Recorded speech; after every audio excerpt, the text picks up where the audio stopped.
Eh bien, rebonjour et bienvenue toujours sur l'espace dédié au site mécaniqueuniverselle.net, le site qui vise à démontrer que l'humanité, progressivement, évolue vers son ultime perfection. Alors, cette perfection, qu'est-ce que c'est? C'est la réalisation du paradis sur Terre. Donc, le paradis, c'est pas l'endroit d'où nous venons, bien que ça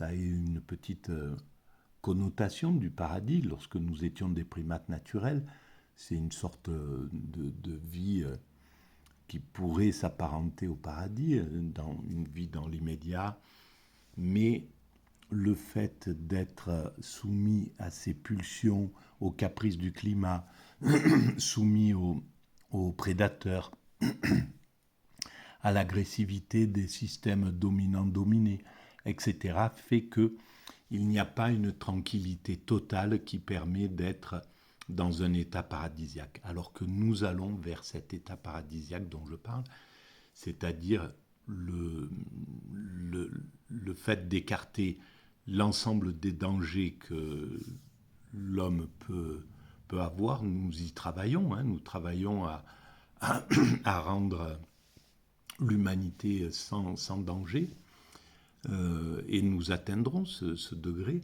Nous parviendrons à faire que l'homme ne sera plus un loup pour l'homme, plus aucun homme ne représentera un danger pour autrui.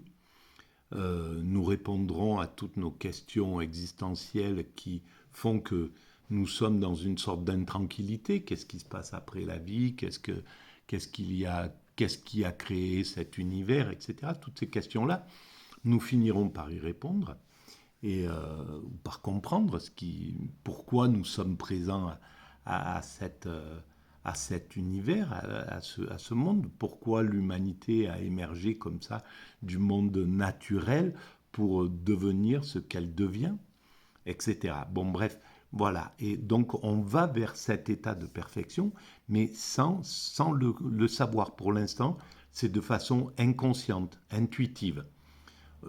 C'est pas encore arrivé dans la conscience humaine de se poser vraiment la question et de pouvoir y répondre. Où allons-nous? Quelle est la finalité de l'humanité? Mais grâce à toutes ces nouvelles technologies, l'IA, les capacités de calcul inouïes des ordinateurs, bref, et puis avec l'accumulation des connaissances, bientôt, cette question de où allons-nous, qu'est-ce que nous sommes en train de réaliser, qu'est-ce que l'humanité dans son ensemble réalise, eh bien nous y répondrons et à ce moment-là nous pourrons travailler à cette finalité, donc à ce perfectionnement constant, nous pourrons y travailler de façon consciente, et c'est-à-dire en symbiose, au lieu d'y travailler comme nous travaillons aujourd'hui, c'est-à-dire en antagonisme aussi. Bon, il y a de la symbiose, bien sûr. Il y a des étudiants qui vont étudier de continent à continent. Il y a des chercheurs qui travaillent ensemble intercontinentaux. Il y a tout un tas de gens qui travaillent de façon interculturelle, interreligieuse, etc. Donc il y a un côté d'évolution positive comme ça, mais il y a aussi l'évolution qu'on peut estimer négative, c'est-à-dire l'évolution par la guerre, par la domination. Bon, aujourd'hui, on le voit, les grands conflits entre l'Occident et les BRICS, voilà, c'est le nouveau conflit qui s'est imposé. Avant, c'était capitalisme contre communisme. Maintenant, voilà, on est passé à un autre niveau. Mais ces compétitions violentes, cruelles, eh bien, elles permettent aussi, malheureusement, l'évolution de l'humanité. Parce qu'on sort de ces grandes catastrophes en sortant des lois, des règles beaucoup plus intenses qu'on n'aurait jamais pu créer avant. Par exemple, après 39-45, eh ben, on a pu créer les crimes contre l'humanité, chose qui n'existait pas avant, on ne pouvait pas le faire, il fallait qu'il y ait quelque chose de terrible, de vraiment impardonnable, de vraiment impensable. qui a été la Shoah et qui fait que l'humanité a dit bon ben là on est obligé de juger même l'Occident en lui-même quoi, hein, alors qu'avant les vainqueurs ils essayaient de s'épargner, même ils épargnaient plus ou moins les vaincus quand ils faisaient partie de la même couleur de peau. Mais là, c'était plus possible. Donc, on voit qu'à chaque fois, même à travers la guerre, à travers le pire, eh bien derrière, l'humanité en profite pour élever son niveau de conscience, élever son niveau de bienveillance, élever, etc., etc. Donc voilà. Mais lorsqu'on aura pris conscience qu'on travaille, que notre but, que le but fondamental de l'humanité, c'est de construire cet état de perfection, ce paradis terrestre, et quel pourrait être notre but d'ailleurs, si on y réfléchit, perdu au milieu de l'univers, quelle pourrait être notre, notre finalité. Bon bref, quand on aura compris cette finalité, eh bien on le réalisera ensemble, l'humanité tout ensemble, en symbiose, en, en, comment on dit, en partenariat, voilà, vraiment en fraternité. Et ça, c'est pour dans pas longtemps, hein, voilà. Alors, je reprends l'écoute de cette vidéo qui est sur France Culture, consacrée à Karl Marx. Et je m'appuie un petit peu sur cette écoute-là. C'est sur Avec Philosophie, l'émission de France Culture Avec Philosophie. Et donc, j'utilise cette écoute pour digresser, pour commenter un petit peu et faire évoluer la pensée de ma théorie. Voilà. Donc je lance. Il y croit donc ce jeune Marx, au fait que par un intellectuel journaliste, là c'est le début de Marx. Tout ce qui concerne, on dit déjà comme ça, la praxis, dans sa période les luttes concrètes, post-hégélienne. On peut les transformer en idées, peut-être les résoudre et ainsi aider à l'émancipation. C'est encore peut-être cette naïveté même que plus tard Marx dénoncera, Michael Levy. Oui. Bon, d'abord, je voudrais dire que ce texte sur la liberté de la presse, il est d'une actualité extraordinaire. Hein. Voilà. On pourrait dire que ça a été écrit aujourd'hui. Il y a tellement de pays où il y a la santé. Complètement. Et même il y a des pays qui sont comme ça. Effectivement, Karl Marx disait qu'il fallait libérer la presse, que c'était vital quoi, pour l'évolution de l'humanité. Il avait parfaitement raison. Et aujourd'hui, eh bien oui, effectivement, il y a des endroits où la presse n'est pas libre, mais il y a des endroits comme l'Occident où la presse n'est pas libre non plus, parce qu'elle est plus sous la censure, mais elle est sous la manipulation. Elle est sous l'autorité, sous la censure de velours de l'oligarchie qui s'est accaparé les médias et donc qui, de manière perverse, les oriente dans le sens qu'il veut, que l'oligarchie veut. Et l'oligarchie, je le rappelle, c'est quand même c'est le patronat, hein, c'est le MEDEF, voilà, c'est le patronat. Tous ces grands patrons, Xavier Niel, Drahi, Bolloré, ils font partie du patronat, ils cotisent sans doute au MEDEF. Donc voilà, ça veut dire que les chaînes qui leur appartiennent, les médias qui leur appartiennent, les journaux qui leur appartiennent au MEDEF, tout simplement. Et donc on ne peut pas imaginer autre chose que ce qu'ils font, c'est-à-dire ravager les acquis sociaux, essayer de maîtriser les syndicats, essayer d'empêcher les grèves, enfin bref, réduire les velléités du peuple ouvrier, enfin bref, voilà, on sait bien ce qui se passe, quoi. Et ça correspond tout à fait à la mentalité de ceux qui possèdent ces médias maintenant. Sur de la presse, c'est vraiment un texte extraordinaire. Mais effectivement, à cette époque, le jeune Marx, il croit à la toute-puissance des idées, hein, oui, de l'esprit. Le mot esprit ici apparaît 4 ou 5 fois. Hein. C'est ça où il est encore un jeune hégélien. Enfin, il croit à la puissance de la raison, de l'esprit pour changer le monde. Hein. C'est cette foi dans la toute-puissance de l'esprit et des idées qui est caractéristique de... Voilà, il pense que c'est les intellectuels qui font l'évolution de l'humanité.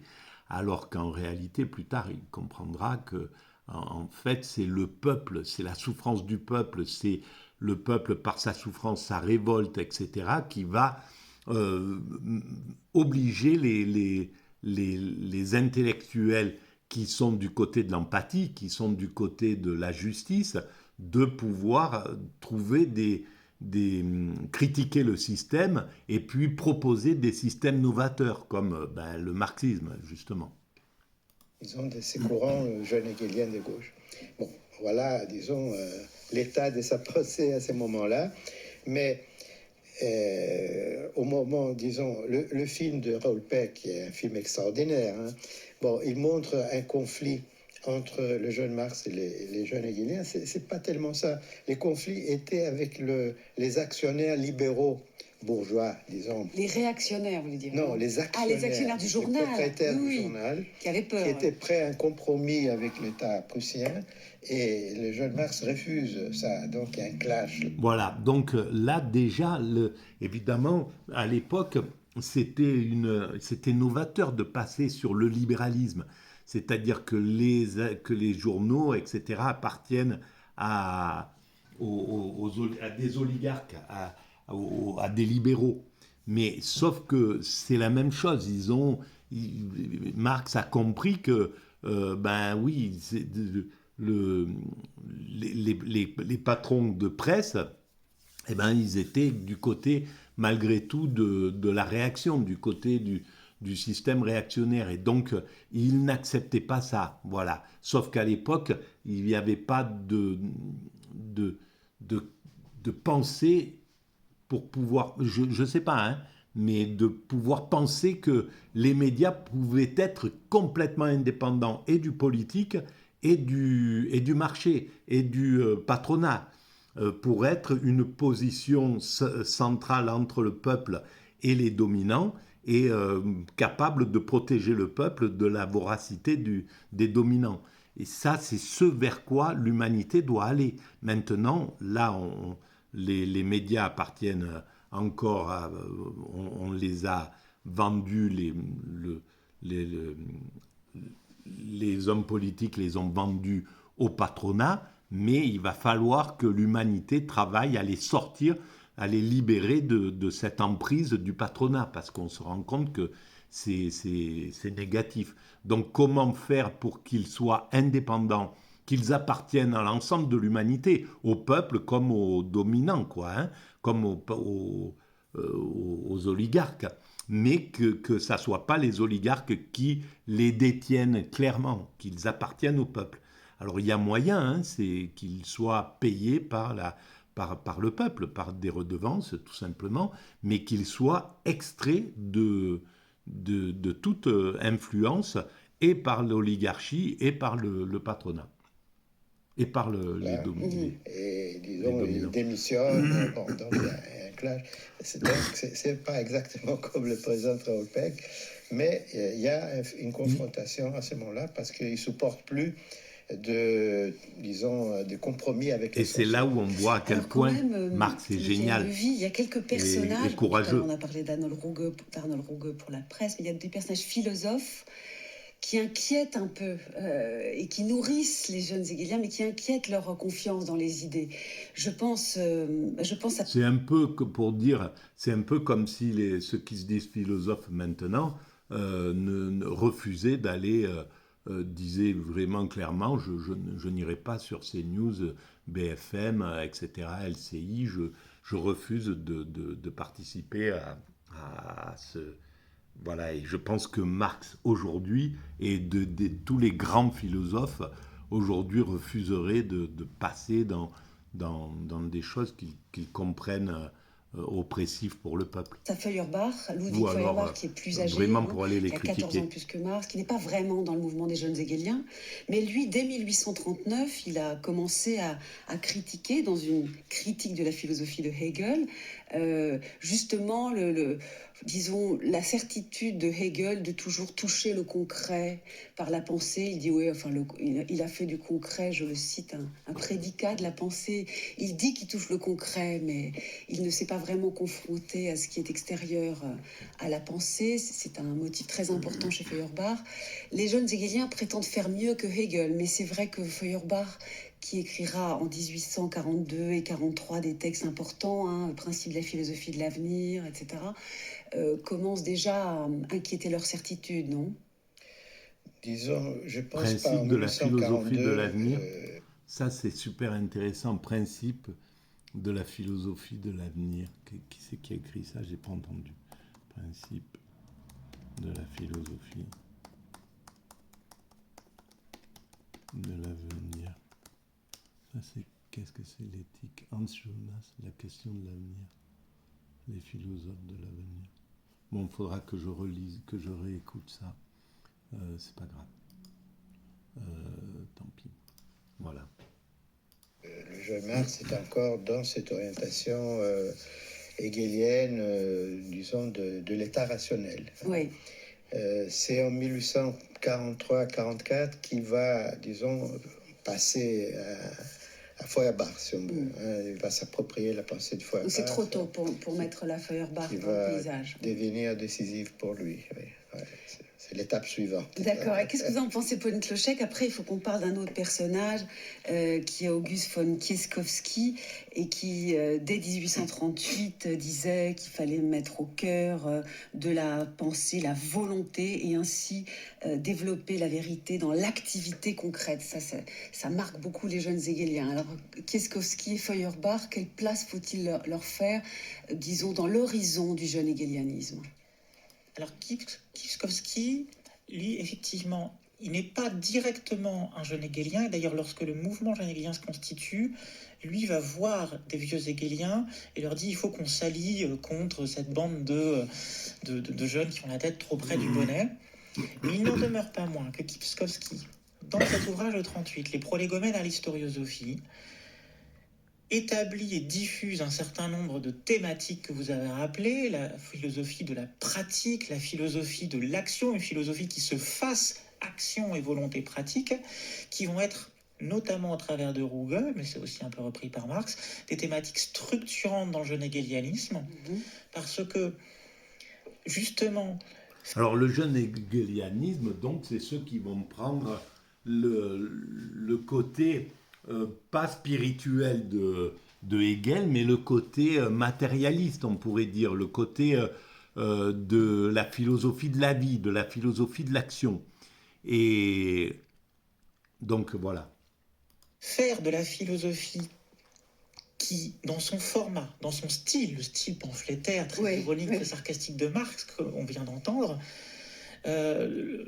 dans son format, dans son style et dans son mode d'expression ne soit plus une philosophie universitaire, mais soit une philosophie qui passe par la presse à destination d'un grand public et qui, dans ses objets, traite des questions politiques, c'est ça que les jeunes hegeliens vont d'abord, dans un premier temps, appeler du terme. Ça, c'est génial, en fait. Voilà, c'était ramener et faire passer la philosophie dans le peuple. Et c'est là où on peut voir, on peut critiquer, bien entendu. Moi, je le critique. Et d'ailleurs, j'ai fait des vidéos. J'ai commencé des vidéos sur le travail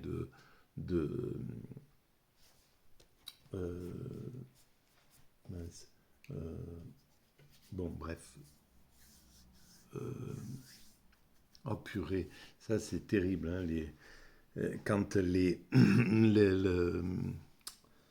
l'esprit perd les pédales. Bref, le philosophe qui a fait les universités populaires, voilà. Donc, les universités populaires, c'est clair l'intention est parfaite. La seule chose, c'est que on voit, quand ça devient quelque chose d'un peu narcissique, on pourrait dire, et puis avec je ne sais pas comment on pourrait appeler ça, mais une sorte de critique de tout, justement pour de s'affirmer aux dépens d'autrui, en gros, ça serait un peu le principe, aux dépens des autres philosophes, des autres philosophies, etc. C'est problématique, mais l'idée, elle est quand même vraiment géniale, quoi. Voilà, c'est quelque chose de vulgariser la philosophie. Alors, il y a tellement de personnes qui l'ont vulgarisé de façon magnifique à travers des ouvrages de simplification comme ça, mais malheureusement qui n'atteignent pas la notoriété de ce qu'est devenu justement les philosophies,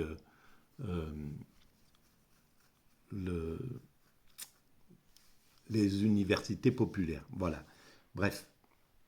Pratique ou de praxis en allemand. C'est le terme qu'il donne à cette transformation d'une philosophie qui se veuille à l'usage du peuple, finalement. Feuerbach, il est extrêmement influent du point de vue plutôt de la critique de la religion dans le jeune hegelianisme. Il est, avec Bruno Bauer, l'un des deux grands noms qui fournit une critique de la religion, qu'ensuite utilise, parfois combine, parfois critique, le reste des jeunes hegeliens se positionnant soit en faveur de Bauer, un peu contre Feuerbach, soit en les combinant, soit en les articulant. Entendu. Et donc c'est un peu plus tard que la critique de Hegel, très forte chez Feuerbach, fera mouche vraiment dans la pensée du jeune Marx. Alors vous parliez de l'état rationnel, Michael Levy, il y a quand même un texte, un moment très important à l'automne 1842, où le journaliste jeune Marx commence à changer un peu sa vision de l'état. Il se demande si l'état n'est pas juste le bras armé de la classe dominante. Il y a eu une loi, on voit à quel point c'est clair maintenant là, pour empêcher les paysans de prendre du bois mort, de ramasser du bois mort dans les forêts.